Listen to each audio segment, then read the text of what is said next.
ایک اسٹیچوٹ کے تحت، ایک قانون کے تحت، اور یہ کمیشن ان کو بھی ریکمینڈ کر سکتا ہے کہ آپ اس جرنلسٹ کو قانون کے یا قانونی جو معاملات ہے وہ مہیا کریں. اس کا وکیل اگر کوئی نہیں کر سکتا تو یہ کمیشن جو ہے وہ اس کے بارے میں جو ہے وہ شدید قسم کے تھریٹس ہیں. کمیشن نے اپلیکیشن دی ہوئی ہے.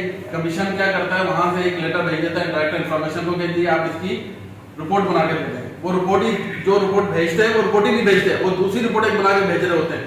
یعنی کیا مین پاور کی اتنی کمی ہے کہ ایک چیز کو ایک واقعہ ہوتا ہے، یعنی 17 ملک سے غداری کا محتمات.